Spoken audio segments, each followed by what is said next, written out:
I shot 2+ hours of footage where I ranted about this book, and I looked back and I started to edit it, and I realized I don't want to be so negative. It doesn't work for me to be spending days thinking about why something is bad and why I didn't like it, and so I'm going to cut it here.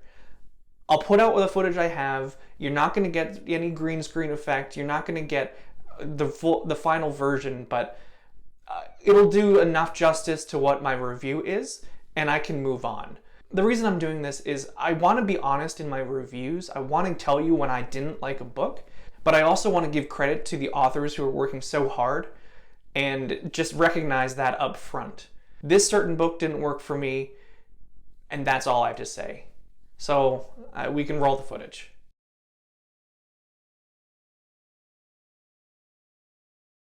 I'm coming into this one a little hot. I need to get this story off of my chest. The book, In a Garden Burning Gold. The author, Rory Power. My rating, we need to get into it. The story follows Rhea and Lexos, twin siblings living in a Greek mythological world. They are hundreds of years old, and they have magical powers to oversee and maintain their kingdoms. The story really focuses on the two siblings as they find their way through the world and get out from under the thumb of their father. I wanted to talk about how the prose is a detriment to the story itself, which is a shame because the story itself is pretty weak. No spoilers here. I'll let you know when that happens. In summary, I would describe this story as being all vibes and no plot. Because I was so not invested in these characters or the world or anything around it, I was just really stuck with the descriptions of things. I want to talk about that more by highlighting the prose. Rory would flip between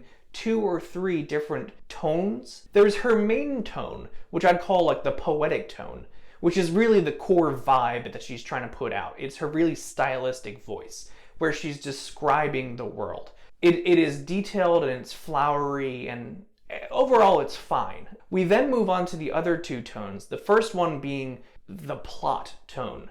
The one when she wants to hammer home an event, something that actually happened. So you can look at the hillside, look at the olive trees. You need to have a story beyond, aren't these trees nice? And from there she would shift to a incredibly dry, on the nose description and how the plot was going to shake out. You would get sentences that would start with, and there it was, or she knew this was going to happen, or it was inevitable. All the cliche statements that are like, consequently, here's the event. And it's like, okay, I got it. Subject change, tone change has happened. And then the paragraph that would follow the action actually happening would all end up being point blank. There was one thing, I looked at the marketing blurb and I literally looked at a paragraph. We're at roughly the 90% mark. I'm not going to spoil anything. Again, the marketing blurb wording almost matched verbatim the paragraph where a decision was made. It's the marketing blurb that says, Rhea and Lexos may end up on the other side of a battlefield against each other. I read this story, we're building up, we're on the 90th% of this book. And there's a paragraph which is, there it is. Rhea always had known it would come down to this. The two standing against each other as predicted. And you're just like, wow, that really took out all of my sales. I saw that on the back of the book cover. The third tone reminded me the most of a doctor speaking into a tape recorder, where they are omitting subjects or omitting verbs because it's understood inside their head. There were literal sentences where I would trace through the sentence, object, verb because it was not laid out clearly. Moving on from the prose, I want to talk about how this story uses tension. To start with the easy example, the inner tension. They all lack an inner thought, an inner voice, an inner turmoil. When Rhea faces a decision to make, what would my father think? What would my brother think? Flip a coin and make a decision. That's not a conflict, or it's really boring. The strongest influences of Rhea's life are her father and her brother, and I want to detail a little further in who they are. Her father, she calls Baba, is a dominant man, and he constantly is pushing and pulling at her to manipulate her emotions, to always kind of genuflect to him, respect him, fear him. And he's a total jerk, and that's done fairly well as a character, but it's still, again, a little on the nose. Her brother is Lexos, and he is also there, I literally don't know how to describe him. He always is in opposition to Baba, but that's not a character. Rhea's big moment, this is roughly the 50% mark, her big moment of stepping away from her family's shadow, from her father and her brother, she literally thinks to herself, I've tried to be Baba. I've tried to be Lexos. And you're like, great, get it. Be different.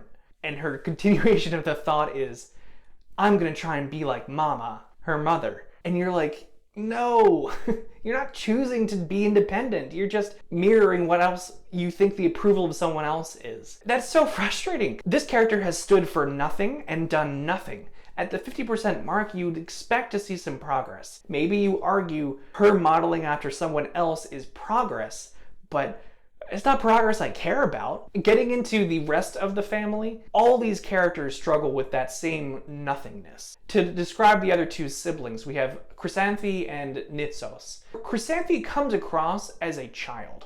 She's effectively a toddler running around with like finger paints, but she's so sheltered because she never leaves her family estate that she's a child. It's a little weird, the aging of all of these siblings, because these people are effectively immortal. They are hundreds of years old, but the maturity of them is so stunted. Nitsos is the other sibling. He spends his time up in his workshop tinkering and making clockwork animals like birds and stuff that he uses as messengers to fly around the world. For some reason, Baba hates him and keeps him kind of locked up as well in the family estate.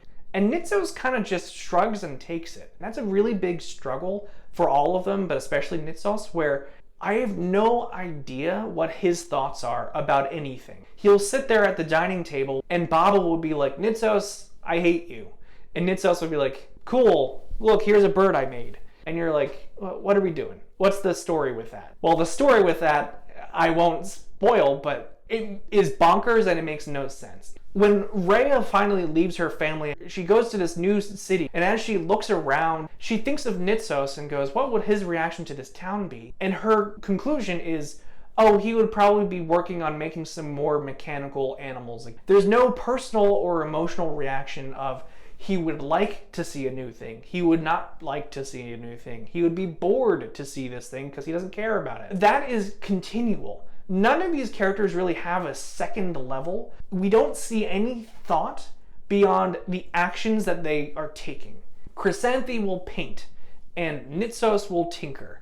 And that's it. That's who they are. Getting to the tension between characters, like the plot, it was like Rory went to an improv class and heard yes and said, that's a great idea, I'll use it everywhere. And you can't do that. Having every character yes and every situation they're in, it immediately deflates any tension. Every time there was some development, the characters adhering to this new news would go, yeah, that makes sense. Okay, I'll go along with it. And you're like, what are the stakes? All right, I'm gonna get into little spoilers here. If you stuck around so far, you're probably not gonna read this book, so stick around longer. I, Lexos, really want my father to respect me. Yes, and you should kill him so he respects you. Yes, and I will do that now. Are you here to kill me? Yes, I am here to kill you.